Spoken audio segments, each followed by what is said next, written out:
Jadi itu berawal dari benar-benar keisengan ya? Iya, dari iseng. Pernah nggak sampai mau nyerah? Untuk secara umum masih struggling. Kita mampu bersaing kok, hanya Growers, jumpa lagi bersama saya Stan Widianto yang akan menjadi host kalian dalam sebuah acara vlog, yaitu Kisahmu Inspirasi Kita. Jadi hari ini kita akan bertemu dengan seorang ilustrator dan juga komikus dari kota Surabaya, dan yang akan berbagi kisah tentang bagaimana sih hidup dan juga bagaimana dia bisa berkarya dan juga masa depan dunia perkomikan di Indonesia. Oke, jangan lupa like video, lalu juga subscribe dan juga nyalakan lonceng notifikasinya. Ya, by the way, kita hari ini ada di sebuah lokasi ya di daerah Surabaya Timur, namanya Kota Lama Gerobak Kuliner. Ya, oke, mari kita ketemu dengan narasumber kita. Halo, Kak Hangga, Ganiadi. Kakak, apa kabarnya? Panggilnya Stan. Panggil Stan aja nggak apa-apa. Stan atau Stan? Stan. Sip. Oke, jadi sedikit perkenalan ya dari Kak Hangga ini. Beliau ini, manggilnya beliau kayak formal sekali. Jadi Kak Hangga ini ya punya semacam karya. Jadi yang publicly known atau yang masyhur namanya Bunbu The Comic ya. The Bunny.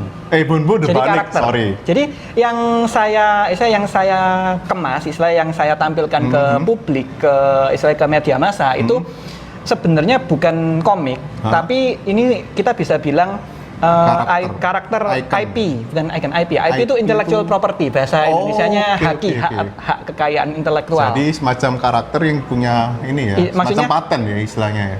Mirip, bisa dibilang gitu. Bisa jadi istilahnya hak kekayaan intelektualnya karakter, bentuknya komik, bisa bentuknya macam-macam film animasi bisa misalnya. Film animasi juga.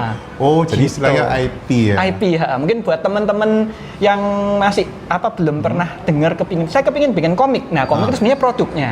Yang teman-teman bikin itu judulnya. Contoh paling gampang deh, Donald Bebek. Donald Bebek. Nah, Donald Bebek kan bisa jadi komik, jadi film animasi, bahkan cuma jadi misalnya drama radio, jadi nggak ada gambarnya kan bisa. Kan suaranya jadi khas banget kan. semacam brandnya itu ya sebenarnya ya. Bener, brandnya. Tapi kita dalam bentuk karakter. Kalau misalnya es jeruk ini deh, ada es jeruk, ada brand merek A gitu kan. Nah, kan produknya es jeruk, tapi brandnya adalah A. Macam-macam kan ya, A gitu kan. Gitu. Tapi karakter juga berarti ada istilahnya gambarnya, identitasnya. Ada ya? Produknya, tapi yang utama adalah nama brandnya itu. Ya, saya buat ini. Karakter kelinci ya. Namanya Bunbu The Bunny. Bunbu The Bunny ya. Gitu. Jadi Bunbu The Bunny ini ada di Instagram ya? juga. Instagram, Facebook, kemudian juga ada di Line Webtoon Challenge ya. Yang bagian challenge. Oke, sebelum kita lanjut lebih jauh, kita ingin tahu sih untuk berkomik itu awal mulanya ceritanya gimana sih? Sebenarnya saya suka gambar-gambar dari kecil sih, dari kecil, ya? Bisa dibilang ya dari usia preschool gitu ya, coret-coret. Preschool TK berarti ya? Belum sekolah malah. Belum TK? Dulu nggak ada playgroup. Ketahuan umurnya. Waktu kecil ya coret-coret tembok, terus kalau ada biasanya brosur, fotokopi, ada bolpen. Jadi kan anak-anak pegangnya gini. Masih ya coret-coret, terus mulai dulu suka banget kura-kura ninja di zaman zaman sebelum Masehi dulu. Dulu TV-nya balah cuman TVRI. Terus berkembang masuk SD, SMP, teman-teman kadang-kadang suka minta digambarin yang lagi ngetren, gambar ini dong, gambar kalau di kelas-kelas ya gambar pakai spidol gitu.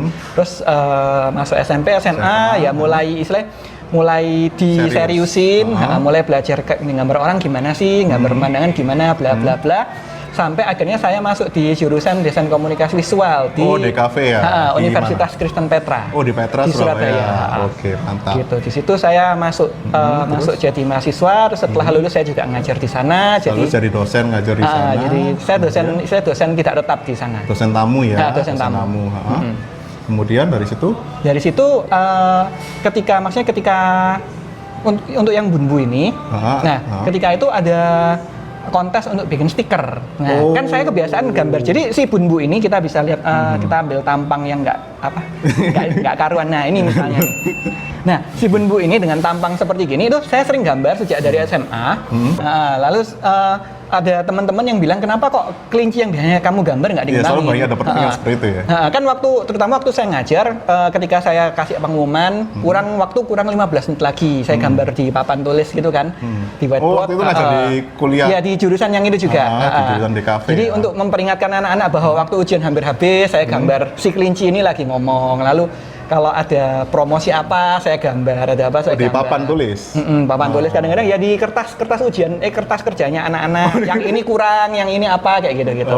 Misalnya gambar proporsi tangannya kurang gede, kadang ada kelincinya, ya kadang cuma ditulis biasa. Jadi itu berawal dari benar-benar keisengan ya? Iya, dari iseng. Iseng muncul karakter diseriusin, si Bunbu. Si Bunbu ini ya. Bunbu ini singkatan Bani Boncekno. Yang tahu bahasa Jawa, saya tahu Boncekno itu apa, yang nggak tahu artinya jengkelin. Dari kontes stiker, ya memang kontes stikernya waktu itu masuk finalis. Lalu ya setelah finalis memang nggak menang, tapi saya lihat ini potensinya potensi cukup gede. Kita bisa kembangin ini jadi macam-macam, jadi komik ya, sampai jadi ada. Tapi awalnya habis dari itu bikin komik dulu dong ya? Oh ya, karena perlu cerita, pembaca perlu mengenal kelinci ini sifatnya gimana, kenapa namanya jengkelin, kenapa, apa yang bikin dia jengkelin, jengkelinnya gimana. Oke, jadi gitu. Dari muncul komik terus akhirnya bisa muncul banyak merchandise gini ya? Ini kan juga salah satu sarana untuk memperkenalkan ke publik. Jadi mereka bisa baca, lalu ketika mereka datang ke event, mereka bisa punya barangnya, jadi mereka lebih ingat. Bener sih, jadi memang ada merchandise-nya ya. Nah itu awal-awal pas mulai fokus serius ke komik ini, itu ada hambatan nggak sih? Oh ya banyak dong. Banyak ya? Iya. Jadi hambatannya apa aja nih? Yang paling pertama hambatannya datang dari, mungkin bukan dari orang tua, malah mungkin beberapa teman kan merasa orang tua nggak mendukung. Orang tua saya mendukung. Orang tua yang mendukung. Ya? Orang tua saya ya bagus sih, puji Tuhan mereka membebaskan saya mau bikin apa, mau berkarya apa. Berkarya semacam apa, hidupnya seperti apa nggak diatur ya? Jangan, hidup nggak diatur. Teman-teman juga harus perhatikan orang tua masing-masing di rumah. Diperhatikan.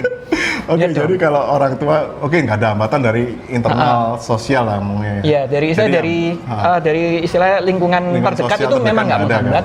Kemudian tapi apa yang pertama, waktu saya keluarin Bunbu ini, istilahnya memang webtoon udah mulai ada, tapi masih awal-awal banget. Jadi publikasi online itu masih sedikit. Komik-komik di Instagram juga masih bermunculan masih baru mulai start. Itu kira-kira berapa tahun yang lalu ya? Kira-kira ya tahun 2014, 2015 gitu ya. 5 tahun yang lalu ya, 5 tahunan ya, lah ya. 4-5 tahun yang lalu. Lalu juga teman-teman di sekitar saya itu juga istilahnya masih meraba-raba ini pasarnya gimana, cara menjualnya. Di sekitar saya ini yang satu profesi atau? Ya bisa dibilang satu profesi itu gini, kita sama-sama ilustrator, tapi belum tentu. Ya. Kan misalnya ada ilustrator untuk painting yang card game, ada ilustrator buku anak, macam-macam. Oke, kita kembali lagi nih. Jadi dari hambatan itu akhirnya bisa berjalan terus. Ya harus, kita harus. Tapi muncul keraguan nggak sih? Oh iya tentu. Karena kalau tidak ragu namanya bukan hambatan. Iya betul. Nah, dan ragu itu artinya kita mikir. Ragunya apa? Biasanya ragunya apa nih? Ya, yang pertama, apakah ketika saya bikin ini ada yang mau beli? Gimana caranya saya jual ini bisa beli? Itu memang dari awal tujuannya buat dijual atau memang untuk memenuhi hasrat buat berkreasi? Kalau untuk desain, sebenarnya gini, kalau untuk seni itu bisa dibilang memenuhi hasrat berkreasi itu masih bisa. Tapi idealis desain, itu kan? Ya, desain dan seni memang ada sisi idealnya, tapi untuk desain harus diarahkan ke orang lain, misalnya harus dijual, harus marketable. Dong, ya. Memang harus punya nilai jual ya khususnya. Betul. Pernah nggak sampai mau nyerah selama 5 tahun? Pernah. Pas tahun keberapa nih? Atau pas awal-awal? Tahunnya aku agak lupa, tapi kadang-kadang kita datang ke satu market, lalu kan kita nyoba-nyoba market nih. Jadi misalnya kita ikut event A, ternyata marketnya masih event pameran ya? Pameran buka booth jualan kan, mungkin pameran tuh misal cuman dipamerin karyanya aja atau dijual macam-macam. Orang-orang biasanya memang nyebutnya pameran. Ada yang kita datang lalu ternyata kok responnya bener-bener sepi ya? Lalu ada yang kita itu dari segi pamerannya atau emang pamerannya kurang menjual atau memang dari sebenarnya rame tapi emang booth-nya ini yang kurang menarik gitu. Bisa jadi memang target marketnya ternyata kurang pas. Nah, itu yang saya maksud tadi. Kita gitu. Maksudnya gini, kita mau menjual barang, kita mau kita mau memasarkan. Nah, mungkin memang karena masih kurang pengalaman, karena masih baru ya, masih kurang pemahaman juga. Kita masih meraba-raba ini jualnya gimana. Jadi lebih banyak ke trial and error, dan ketika hasilnya dirasa kok kurang kurang bagus untuk ikut event ini ya. Kita mulai mempertimbangkan apakah aku harus terus gitu. Oke, jadi emang mungkin dari respon pasarnya, marketnya kurang, jadi pingin asalnya menyerah ya. Oke, Pernah. sip. Oke, kita stop sejak dulu karena seperti biasa kalau di vlog kita kisahmu inspirasi kita ini ada semacam fakta yang berkaitan dengan narasumber kita. Jadi hari ini kita faktanya tentang komik fact ya. Jadi bisa minta tolong Kak Angga membacakan yang ini. Oke, jadi berdasarkan hasil penulisan kami di Facebook, di Indonesia ternyata bila kita melakukan pencarian dengan tema komik untuk saat ini, maka untuk Facebook group dengan jumlah member terbanyak adalah komunitas One Piece Indonesia, yaitu dengan hampir mencapai 172.000 member atau akun Facebook. Ini di bulan Agustus 2019.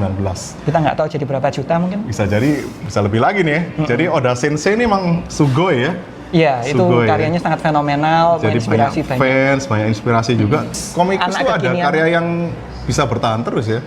Ya, selama pasar menyukainya dan Kayak kalau Doraemon Facebook juga kayaknya masih, walaupun senseinya udah meninggal kan? Fujiko Fujio. tapi tetap jalan terus ya sekarang. Tapi Karena formulanya bisa dibilang formulanya pas. bisa pas, Sudah pas, iya. sudah Jadi menemukan bisa- pasarnya. karakternya pas, formulanya value-nya bagus, jadi bisa terus. Oke, nah dari sini kita juga melihat nih sebenarnya menurut saya sendiri yang awam ya, tapi sebenarnya banyak komikus Indonesia nih yang aliran gambarnya atau art style-nya yang berkiblatkan ke manga ya atau ke Jepang. Itu menurut Kak Angga kayak gimana pandangannya?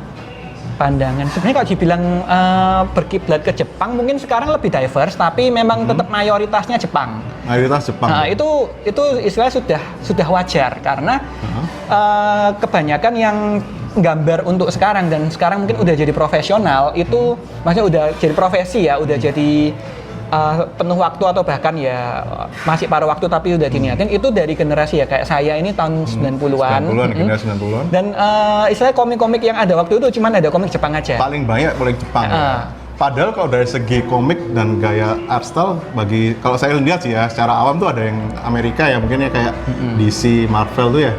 Kemudian ada Eropa juga ya mungkin yang kayak Tintin. Di tahun itu komik-komik Amerika bisa dibilang sangat sulit untuk dibeli di pasaran umum. Di toko-toko buku jarang. Mungkin Untuk tahun itu saluran jarang. distribusinya kurang gitu ya. Mungkin. Atau yang ngambil lisensi untuk terbit di sini mungkin Masih jarang nggak, waktu itu ya. jarang. Lalu komik Eropa bahkan sebelum era Jepang. Jadi waktu itu ada terbit misalnya mungkin kalau Kak Stan ingat ada komik Smurf yang gede segini tahun dulu iya. bukan Itu yang kan sekarang. Peyo kan dia. Peyo, ada Asterix. Ada agen polisi Lucky Luke 212, Lucky Luke juga, Lucky itu Luke juga Eropa Eropa, ya? tapi Eropa ya? settingnya Amerika. Oh betul dia. Nah, itu ketika era komik itu ketika komik itu booming, nah ketika dia turun karena satu dan lain hal, penerbit masukin komik Jepang. Dan ternyata itu formula yang pas banget, formula yang golden banget bagi penerbitnya dan bagi Doraemon, Dragon Ball itu yang tiga pertama Doraemon, Candy sama Kung Fu Boy. Iya, Candy. Buat anak-anak, buat cewek, buat anak cowok. Anak cowok. Nah, ini buat istilahnya usia sekolah yang Doraemon, usia sekolah kecil-kecil, remaja Kung Fu Boy, remaja putri Candy. Itu. Nah, dari situ merebak gede Pasalnya sampai sekarang. ditangkap, diserap bagus, sampai muncul sampai generasi sekarang banyak sekali ya. Yang tersedia memang cuman itu yang banyak itu toko buku. Jadi kita kenalnya juga itu. Nah, sekarang lebih gampang komik-komik lebih masuk apalagi Akses dengan adanya internet ya. gadget. Ada internet juga banyak sekali kan. Iya. Kalau Kak Angga sendiri ada ini nggak menganut satu art style khusus tertentu atau tergantung kebutuhan? Jadi kan sebagai ilustrator apa tergantung kebutuhan? Kalau menganut art style iya, tapi bukan berarti saya akan ngikuti yang itu. Jadi saya tetap sama dengan teman-teman generasi yang itu, saya kayak gambarnya lebih ke manga. Memang ke manga ya? Siapa nih sensei favoritnya nih? Yang untuk karyanya sih sebenarnya saya suka ini sih Takehiko Ino. Vagabond, ini Slam Dunk ya? Slam Dunk, iya. Karena gambarnya detail, saya suka banget caranya ngerender Iya, dia tuh gambar kayak komik. tiap ada goretanku ini ya, detail banget ya. Detail, itu asistennya meskipun dari bantu asisten pun istilahnya masih kerja keras karena memang Dia kualitas sendiri gambarnya supervise control sendiri ya. Kontrol sendiri. Lalu untuk cerita Urasawa Naoki bagus. Sama kita.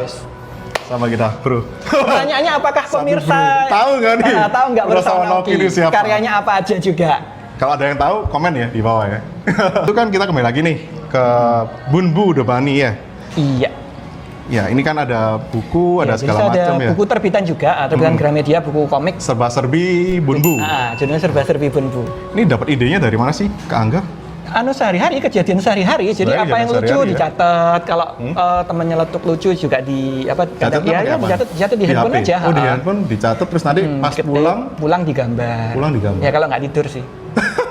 itu prosesnya berapa lama sih kalau bikin Bikin komik sih. komik Bunbu ini deh, kita bicara Bunbu. Bunbu ini sebenarnya kalau secara artwork dia termasuk ribet. Jadi Oh iya, ribet? iya, maksudnya detailnya cukup banyak. Nah, mungkin teman-teman bisa saya. lihat. Ini nanti kita akan bahas juga Kita akan mengenai bahas soal ini ada game baru ya. artworknya ini di game, saya juga bikin game. Nah, karena artworknya cukup ribet, dia cukup lama. Jadi antara 8 mungkin bisa 8 sampai 16 jam mungkin untuk satu komik. Sampai 16 jam. Iya, Itu kan satu hari habis dong berarti ya. iya. Itu sorry maksudnya kayak yang di komik di Instagram satu panel itu berarti ya. Ada berapa panel ya? 4 sampai ya kadang-kadang bisa 8 sih, tapi antara 4 sampai 8. 16 jam itu. Wih. Emang harus diapresiasi ini. Ya, tapi untuk ngejar kecepatan akhirnya saya mulai belajar dikurangi. Mulai dikurangi. Mungkin detail-detailnya bisa dikurangi. dikurangi. Tapi yang penting maksudnya tersampaikan. Ya, yang penting kontennya kita istilahnya tetap harus berusaha ngejar. Oke, tadi kita bicara soal art style ya dan juga hal lain sebagainya. Tentunya tapi sebagai seorang komikus kan nggak bisa istilahnya skill menggambar sama bercerita itu nggak boleh stagnan dong ya. Iya, tentu. Nah, itu gimana kalau menurut Kak Angga cara ningkatinnya gimana? Untuk storytelling sebenarnya yang menggambar tuh jauh lebih mudah daripada storytelling karena menggambar Lebih sulit kita. tuh justru storytelling ya. Oh ya tentu dong. Istilahnya kalau seringkali yang terjadi adalah kenapa kita bikin komik itu mungkin beberapa temen yang bikin komik bisa ngerasain juga sih kenapa ketika kita bikin kenapa sebenarnya kita bikin komik karena kita punya pendapat, kita mau menyampaikannya malu, misalnya kita mau ngomong, ayo semangat dong, ayo Jadi ada ide. aku kepingin nyemangatin, aku Biasanya pengen bikin dapat dari cerita. kegalauan masalah apa nih biasanya? Ya, masalah macam-macam. cinta, masalah kurang cinta. duit, kurang makan, kurang kasih sayang, kok semua kurang. Jadi ada kegundahan tapi disampaikan dengan gambar. Nah, itu storytelling, caranya kita menceritakan. Nah, itu yang istilahnya memang perlu dipelajari, tapi seenggaknya kita minimal harus ada something untuk diceritain. Nah itu cara mempelajarinya gimana kalau soal storytelling ini? Kita harus kayak apa sih, baca buku atau?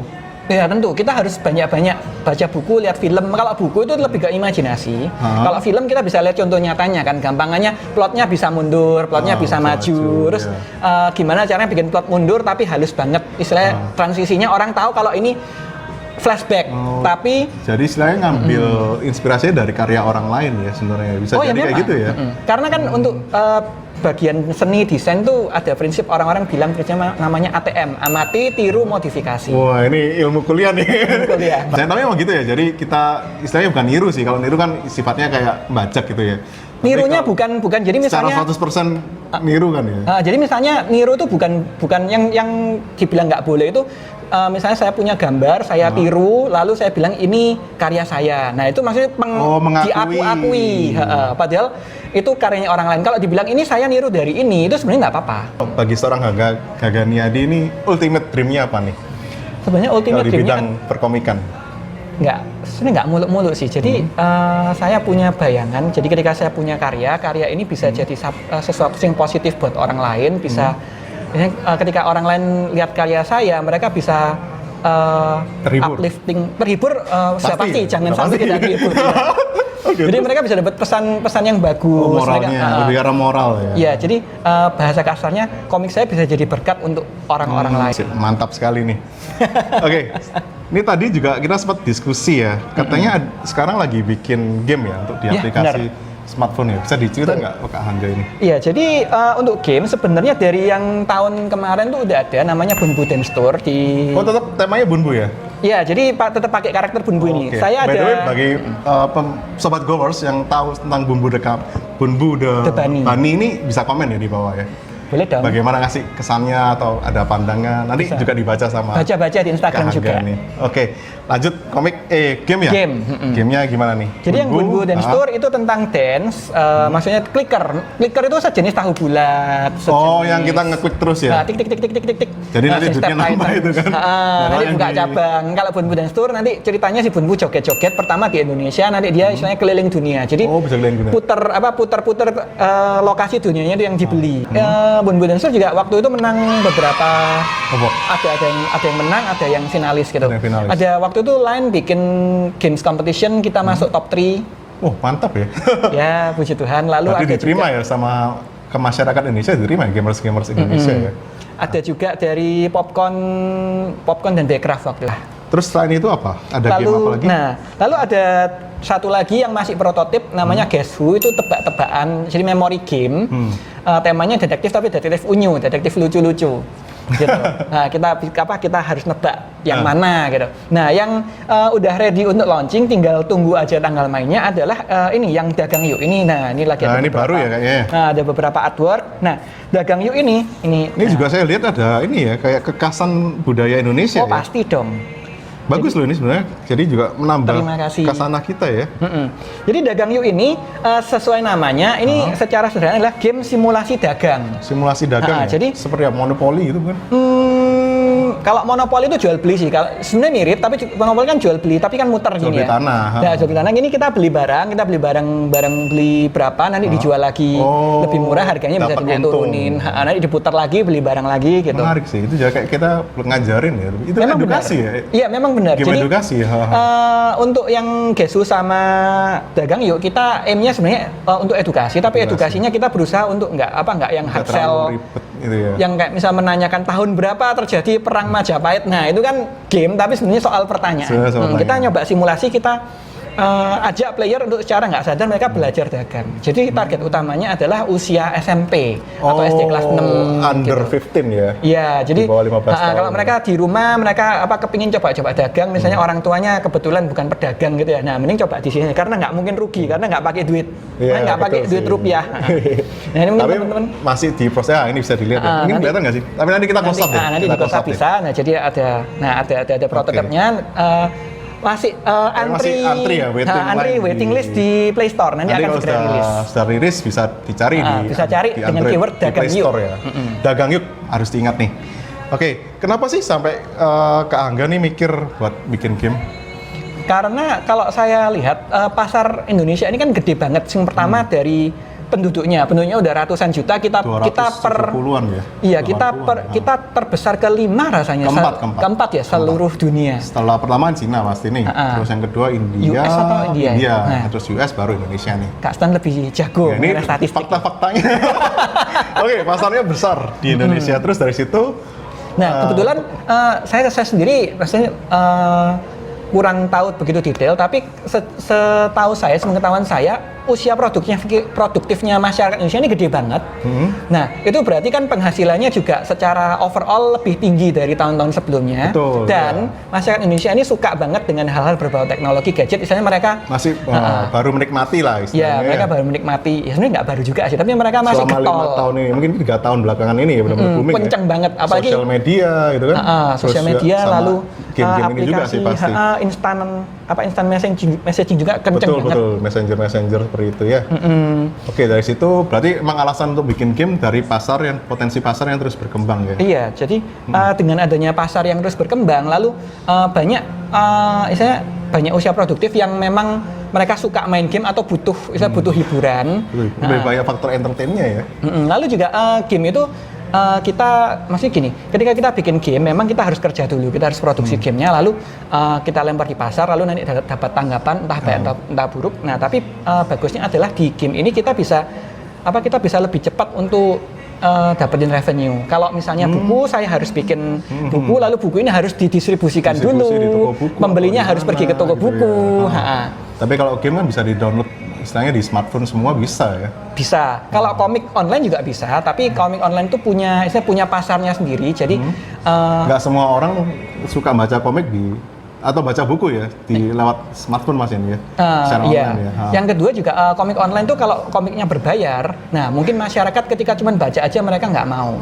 Tapi ketika game, harapannya sih mereka suka main game, mereka beli skin, beli apa ya. Istilahnya merchandise di dalam game itu ya. Ketika kita bikin game, distribusinya jauh lebih cepat. Karena gimana, konten-konten digital itu lebih cepat dan game itu nagih. Kalau memang suka, ya kalau memang suka nagih. Kalau komik mungkin ditunggu setiap nagihnya itu ditunggu setiap minggu. Tapi kalau game, misalnya kita bikin game, bisa main terus, bisa engagement terus. Engagementnya lebih rapid, lebih cepat. Misalnya player lihat iklan itu kan revenue juga bagi kita yang kreator gamenya. Oh iya, ada game-game yang nunjukin iklan ya. Kalau mau istilahnya ningkatin stamina nih, stamina mau ditambahin udah habis lihat misalkan gamenya cerita ada butuh stamina ya, energi gitu ya. Butuh. Karena faktor adiksi, nggak mau nunggu lama, ya udah terpaksa beli akhirnya ya. Ya menurut. Ya semoga beli, jangan dipaksa, kasihan teman-teman yang ini. Nah, Kak Angga di perannya di game ini apa? Sebagai yang gambar, konsep, atau justru yang programming? Kami masih berdua, jadi saya masih berdua. Yang partner saya bagian programming ya pokoknya the whole programming, tanpa dia sistemnya tidak ada, gamenya cuma jadi gambar aja, sama sound, sama konsep awal. Jadi konsep awal konseptor kita kerjain berdua, lalu yang saya sendirian itu yang art. Kak Angga kalau berapa lama sih proses bikin game ini? Gamenya cukup lama sih, kira-kira setahunan lebih. Sampai setahun? Iya, karena kalau ini kan maksudnya proyek kita pribadi, kita bukan di hire oleh suatu company, jadi kalau ada yang hire ya kita kerja yang hire dulu. Oh bener sih. Tapi kalau istilahnya project dari keinginan pribadi ya. Betul. Makanya bisa sampai lama dan nggak ada deadline. Kalau di akhir baru ada deadline. Enaknya memang nggak ada deadline, tapi enaknya nggak kelar-kelar. Iya, nggak kelar-kelar. Tapi memang mungkin teman-teman bisa lihat juga. Nah, ini kan artworknya cukup detail. Kenapa saya bikin detail dan makan waktu? Karena supaya dilihat tuh enak, dilihat di mata, menyenangkan juga. Dan ini bukan cuma sekedar gambar background juga. Ini lokasi-lokasi yang bisa ditemuin di Surabaya. Betul. Nah, jadi di sini buat teman-teman yang tinggal di kawasan Kapasan, kalian bisa lihat kampung Kapasan dalam yang di belakang kelenteng. Ini ada lapangan basketnya. Ini ada juga yang Taman Bungkul. Ini Taman Bungkul. Nah, ini seluruh penduduk Surabaya harusnya tahu. Yang Taman Bungkul, taman kita semua. Yang ini bagi yang pernah ke kawasan Tanjung Perak, namanya markas TNI Angkatan Laut. Jadi ada patung yang gede banget ini. Di sini kelihatannya nggak segede ini, aslinya gede banget. Kapal kalah. Ini anggapannya dilihat dari jauh. Gitu. Jadi sekalian saya promosiin kawasan-kawasan di Surabaya. Jadi konsepnya memang dibuat bisa kerjasama sama dinas di Surabaya nih sebenarnya. Semoga sih. Jadi kalau ada teman-teman atau bapak ibu yang di dinas dinas apa ini ya? Ya dinas di pemerintah kota Surabaya lah. Jadi kan tujuannya juga untuk publikasi dan promosi Surabaya. Siapa tahu. Jadi bisa dinikmati oleh semua pengguna atau gamers ya. Gamers. Jadi di luar negeri juga bisa. Indonesia bisa, at least mereka bisa lihat. Surabaya kayak gini ya. Dan nanti bisa kontak kami ya. Nanti juga ada captionnya. Oke, selain project game ada apa lagi nggak yang dikerjain? Untuk project game, mainly saya sehari-hari ya bikin ilustrasi. Game juga ada yang game juga ada ngerjain yang di hire juga. Jadi ada yang sifatnya hire juga. Yang sifatnya hire dari klien. Lalu saya juga ngajar, kayak tadi saya sudah bilang dari Jumat. Masih ngajar sampai sekarang masih? Saya ngajar yang karena saya gambar, mainly-nya juga ilustrasi. Nah ini berkaitan nih. Jadi saya dengar-dengar kan kalau di industri ini emang sangat perlu bisa melakukan time management yang baik. Oh ya pasti. Ini caranya gimana? Bisa bagi tips nggak? Ke sobat growers nih. Pengelolaan waktu itu sangat amat berhubungan dengan disiplin. Jadi dikelola gimana pun kalau teman-teman nggak disiplin sama aja. Nah disiplin itu musuhnya adalah mood.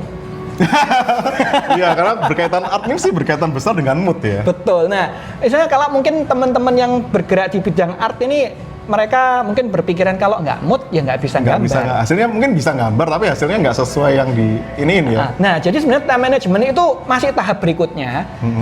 Yang paling penting adalah gimana ketika dalam mood apapun teman-teman tetap bisa profesional. Bisa gambar. Time management itu kita bicara, hari ini aku harus selesaiin gambar yang ini. Misalnya aku punya gambar ini nih, aku punya gambar karakter. Ini aku harus selesaiin dalam sehari misalnya.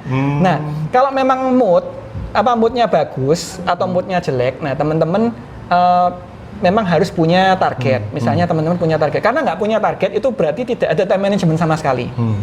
Nah, yang kedua, ketika teman-teman nggak mood, teman-teman harus ingat juga bahwa kalau kerja, misalnya kita ngandalin mood, kapan bakal selesai. Betul, iya. Jadi memang pada akhirnya kita harus disiplin. Jadi yang awalnya itu justru bagaimana mengatur soal mood ya? Lebih tepatnya mood, teman-teman harus ingat bahwa ini kerjaan disiplin, aku mau jadi profesional, aku mau di hire, misalnya dari studio gede atau apa, pasti harus kayak gitu. Karena memang benar profesi ilustrasi, komik, dan teman-temannya ini bisa dibilang memang benar dikendalikan oleh mood, tapi jangan sampai mood itu mengendalikan semuanya. Kita tetap harus bisa pegang kontrol kapan harus disiplin, kapan kita maksudnya ya sudahlah kita istirahat dulu.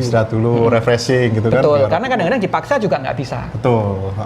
Nah, mana nih yang bidang yang paling menjanjikan? Dari segi komik atau dari segi game kan banyak sekali atau pekerjaan ilustrasi gitu. Nah, ini sebenarnya kalau dibilang bidang menjanjikan. Nah, kalau teman-teman yang lagi lihat ini profesinya ilustrator atau akan menekuni dunia ilustrasi, itu bisa masuk ke, bisa dibilang hampir semua yang saya kerjakan dan banyak lagi. Misalnya di dunia film. Bisa bikin konsep art. Ya? Oh, nggak sampai animasinya. Misalnya film live action kayak film Dylan kemarin kan. Itu kan nggak ada kartunnya. Tapi bisa pertama konsep art. Jadi Dylan mengeluarkan buku konsep art atau Battle of Surabaya animasi. Nggak harus animasinya animasi filmnya teman-teman yang kerjain, bisa konsep artnya. Jadi sebenarnya kalau dibilang bidang yang menjanjikan, lebih baik teman-teman nggak mengkotakin satu. Justru harus bisa semuanya ya. Ya, juga ya? Banyak hal, masih bisa banyak hal. Karena gambar ini bisa muncul di mana-mana. Nah, yang teman-teman harus fokus itu adalah teman-teman mau menekuni yang pertama kayak gaya gambar yang kayak gimana dulu. Art style tadi. Art style tadi. Maksudnya jangan satu ditekuni aja, tapi punya satu yang kuat. Beberapa teman-teman juga harus nyoba. Bisa nyampur istilahnya, mix ya. Harus bisa mix. Gitu. Yang tadi sesuai kebutuhan ya harusnya. Betul, tapi tetap harus dikenal. Ini suka gambar kayak gaya Amerika. Berarti kita cari si A. Kalau gaya gambar manga, kita cari si B. Tapi si B juga harus nyoba gaya gambar Amerika. Jangan sampai dia, aku cumanya pokok mau manga aja, pasti nanti terkotak-kotak. Proses kreatifnya terhambat. Ini Stan juga dengar-dengar nih, kalau tantangannya juga di bidang ini ya, mungkin bagi yang baru terjun itu ada soal pendapatan yang istilahnya tidak tetap. Masih berjuang gitu kan? Masih berjuang ya. Itu jadi dari mana aja sih sumber penghasilannya biasanya? Nah, tergantung dari bidang yang tadi. Kalau game kita misalnya bisa dapat dari pemirsanya lihat iklan, lalu pemirsanya beli item. Nah, lalu ketika game itu misalnya dipromosiin, misalnya ada brand tertentu mau pasang iklan di dalam game, nah itu bisa juga. Nah, lalu kalau dari komik, komik biasanya kalau udah di hire sama hire studio ya? Nggak harus studio sih. Nggak harus juga ya? Bahasanya bisa di hire, bisa di commission. Kalau misalnya kita pasang di portal komik online kayak Line kan ada bagian yang officially di. Itu berarti per baca, per viewer ya? Oh enggak, dibeli putus. Jadi misalnya bikin komik dibayar sekian gitu. Itu haknya pindah ke Line berarti? Kalau hak terbit iya, tapi kalau hak terbit ya istilahnya. Iya, kalau hak cipta itu gini, Mas. Jadi maksudnya saya bikin gambar ini hak cipta saya, tapi yang boleh nerbitin cuman misalnya kakak Stan. Oh gitu. Saya jual ke orang lain nggak boleh. Itu jadi kayak distributornya ya? Mirip, bisa dibilang ya? begitu. Mungkin banyak orang masih awam ini. Tapi distributor tunggal di sana, nggak boleh distributor ke banyak. Agen tunggal gitu ya? Agen tunggal ya? Jadi gambarnya tetap karya saya. Karena kalau dibilang hak ciptanya diambil Kak Stan, artinya saya nggak bisa lagi mengakui ini gambar saya. Jadi ini jadi gambarnya Kak Stan, bukan gambar saya. Gitu. Terus selain itu ada lagi nggak sumber penghasilan yang lain? Sumber penghasilan sebenarnya gampang-gampang susah juga, karena kalau online bisa jadi endorse. Lalu sebenarnya yang mungkin jarang dilihat pemirsa itu pekerjaan yang tidak dipublish di Indonesia, itu juga biasanya dapatnya gede. Contohnya? Misalnya ilustrasi buku anak di luar negeri, ilustrasi komik Amerika dari penerbit luar negeri di bidang misalnya. pabrik ya, itu istilahnya OEM nih, OEM. Kalau di What sini is that? jadi kayak maklon ya, mungkin istilahnya maklon. Jadi ya kita membuatkan orang lain tapi mereknya pakai mereknya dia sih. Ya, itu bisa di commission. Gitu ya, itu saya commission ya. Dan itu biasanya something yang karena nggak publish di Indonesia, atau memang tidak boleh dipublikasikan dulu sebelum barangnya keluar. Dan ketika barangnya keluar kita juga nggak tahu, maksudnya karena nggak keluar di Indonesia. Nah itu mungkin teman-teman jarang yang tahu. Misalnya kayak contoh ada teman saya yang saya bilang barusan di depan tadi ya, bikin ilustrasi untuk kartu-kartu sejenis kayak Magic the Gathering atau Legend of Cryptids. Nah itu kan ketika gambarnya belum keluar tidak boleh dipublikasikan dulu. Jadi kelihatannya lu kerja apa sih? Ya adalah gitu. Ya adalah. Soalnya belum bisa dipublikasikan. Cuman boleh bilang kita harus jaga rahasia juga. Cuman boleh bilang aku lagi ngerjain untuk proyek. Gitu ya. Bahkan kadang-kadang proyeknya apa kalau belum launching sama sekali nggak boleh dikasih tahu. Misalnya. Jadi tetap ada kode etiknya cukup kuat. Kuat. Harus kuat sekali. Iya, kalau ngelanggar bisa-bisa kita kena tuntut. Karena berkaitan hak cipta nih. Betul. Lalu sebenarnya untuk penghasilan teman-teman juga misalnya kalau yang umum dibikin teman-teman juga bisa desain packaging atau desain misal backdrop mau bikin Ke event ada gitu. resto nih mau digambar, mau di mural atau di print. Nah, itu bisa Nah, juga. kebetulan kan banyak startup bidang kuliner ya mungkin ya, atau yang lain tuh juga butuh banyak desain. Ya, ada juga zaman sekarang ya. teman saya ngelukis untuk kalau kafe mau buka ada itu gambar yang biasanya. lucu-lucu. Teman saya ada yang ngelukis oke. seperti itu. Juga. Jadi intinya penghasilan tuh kalau dibilang penghasilannya sedikit itu Nah, apa ya ngomongnya ya? saya tidak sepenuhnya benar. Nah, Kalau sebenarnya kalau sistem reward atau penghargaan buat pasarnya di Indonesia ini gimana sih? Komik atau ilustrator? Kalau menurut untuk Kak Hangga? sebenarnya terus terang untuk secara umum masih struggling. Jadi untuk Masih beberapa struggling, ya? iya beberapa kreator yang istilahnya udah punya nama, mereka bisa dalam tanda kutip mereka bisa dapat lebih dari cukup. Kalau sudah punya portfolio bagus, punya nama gitu ya? Ya, lebih tepatnya kalau sudah profesional. Profesional belum tentu gambarnya bagus. Gitu. Profesional itu artinya mereka bisa ngerti kemauannya klien, bisa ngerti alurnya. Misalnya klien, aku mau yang nggak usah yang terlalu bagus tapi cepat, mereka bisa ngikuti. Gitu. Aku maunya yang gaya gambar kayak gini, kamu coba deh kembangin, mereka bisa ngembangin. Nah, itu lebih banyak dicari daripada yang aku pokoknya gambarku seperti ini, Kak Stan mau beli ya nggak apa-apa, nggak mau beli ya nggak kaku apa-apa. istilahnya. Itu gambarnya bagus, tapi untuk berbisnis mungkin masih perlu penyesuaian. Tapi emang dunianya Kak Hangga ini masih ini ya, harus berjuang terus ya? Betul, Supaya bisa bersaing paling nggak di level regional. Nah, karena banyak teman-teman bahkan teman-teman kreator sendiri nggak tahu harus ngasih harganya berapa, dan Nah, iya, itu calon gimana klien tuh? di luar sana juga nggak tahu berapa. Mereka taunya kayak kalau bikin di sini berapa? Oh, segitu padahal. kayak sistem bidding ya, mana yang Nah, itu yang akhirnya membuat kenapa terlihat penghasilannya kok Nggak penghasilan pasti. seperti itu ya. Ya, itu Padahal aja gitu ya. nggak gitu juga. Gampangnya gini, kalau teman-teman merasa bahwa aku kerja kayak komik, aku kerja 16 jam. Lalu dihargai misalnya kasarnya 160.000, berarti sejam aku cuma 10.000. 10.000 ya. Beli es jeruk nggak habis. masuk. Nggak bisa. Iya. Oke. Gitu. Nah, teman-teman mungkin teman-teman kreator yang baru mau mulai, pemahaman di situ mungkin masih belum banyak gitu. Jadi nggak apa-apa deh, murah-murah, yang penting aku punya portfolio dulu. Oke, sekali, 2 kali, oke, nggak apa-apa. Oke. Punya karya, punya pengalaman. Tapi kalau itu teman-teman terusin, harus. sebenarnya itu langkah bunuh diri sih, nggak baik. Jadi teman-teman harus menghargai diri sendiri. Betul. Aku merasa gambarku bagus. Aku profesional nggak? Kalau nggak profesional ya wes, aku ambil lebih baik ikut orang malah. Oh, ikut studio orang ya? Iya, ikut studio company yang punya in-house graphic designer atau gimana, betul. in-house illustrator, supaya teman-teman punya pengalaman dan nanti harga bidding teman-teman bargainingnya lebih Bisa tinggi. naik lagi ya.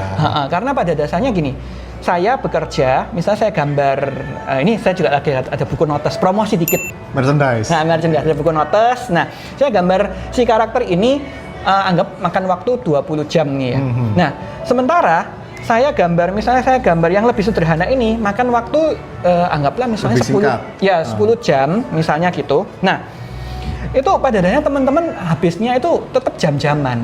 Nggak ada yang 20 jam disingkat jadi 1 jam, nggak mungkin bisa. Nggak bisa. Bahkan sebenarnya 20 jam disingkat itu paling ya jadi 16 jam misalnya. Dengan kualitas yang sama loh. Ini kan beda kualitas, yang ini ada background-nya misalnya. Ini juga ada background-nya. Jadi ini sama ini mungkin jam-jam yang dipakai nggak jauh beda. Sama yang ini memang beda karena dia nggak ada background-nya. Betul. Nah, karena kalau saya bikin ini dan bikin ini, jamnya itu nggak bakal Nggak sama selisih loh. banyak. Nggak bisa pekerjaan 10 jam disingkat jadi 1 jam. Wah, Jadi itu super sekali itu ya. itu sulapan. Nah, jadi teman-teman akan tetap spend waktu banyak, makanya semakin murah, teman-teman semakin rugi. Karena waktunya tetap sama aja untuk bikin Jadi karya. kita harus bisa punya rate sendiri sih. Iya. Dari effort yang kita habiskan tuh, harus kita bisa hargai berapa. Ya. Abang bilang, bikin yang jelek-jelek aja nggak apa-apa, saya nggak boleh yang bagus-bagus. Wah, kalau suruh gambar jelek-jelek, ya susah juga sih. Saya kepingin karya saya dikenal karena niat gitu. Gambarnya, oke lah bagus relatif, tapi niat itu bisa dilihat.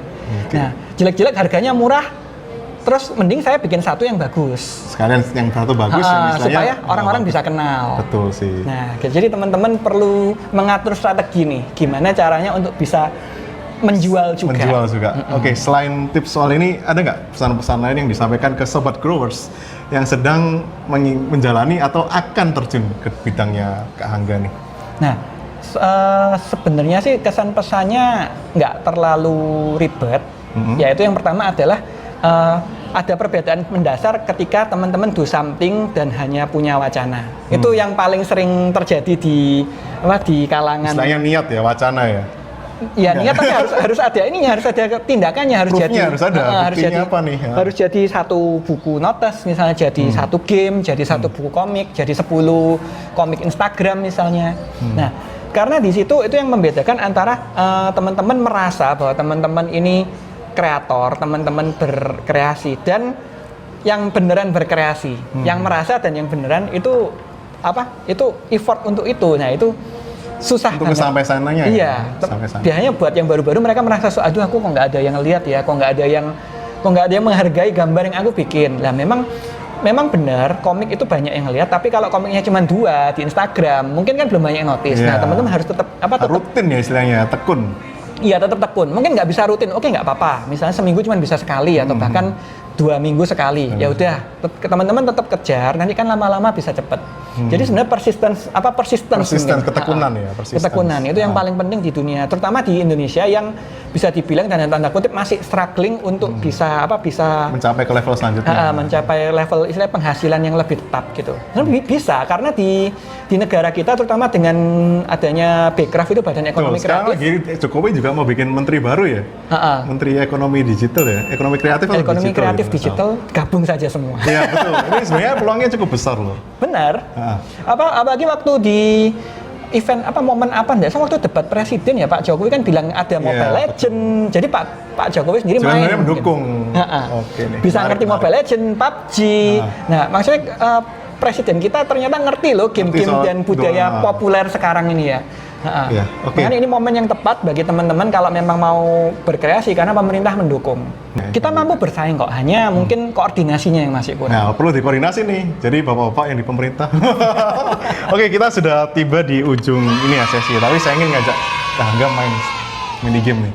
Namanya Speed Answering atau Quick Answer. Wah, ini keluar jawaban yang aneh-aneh. Tapi masih di bidang perkomikan, tenang aja nih.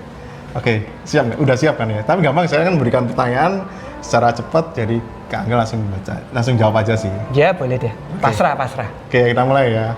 Avengers atau Justice League? Avengers. Gambar atau main game? Main game. Ketahuan. Nah, ini time management. Oke, berikutnya. Conan atau Kindaichi? Conan. Kalau nggak jadi komikus, jadi apa? Gamer. Jadi sebenarnya masih berkaitan ya? Oke, kenapa pengen jadi gamer? Karena game itu buat saya sangat menarik. Karena gini, kita punya novel yang nggak ada gambarnya, kita punya komik yang ada gambarnya nggak ada suaranya, kita punya film yang ada gambar ada suara tapi kita nonton, kita punya game yang kita bisa ikut masuk di dalamnya. Oke, thank you buat Kak Angga atas waktu dan sharingnya. Oke. Kita nantikan terus karya-karya selanjutnya, mungkin Bun Budebani ataupun game-game yang ditantikan. Oke. Terima kasih. Terima kasih kepada para Sobat Growers yang sudah menonton episode ini. Sampai ketemu di video yang selanjutnya. Salam Growers.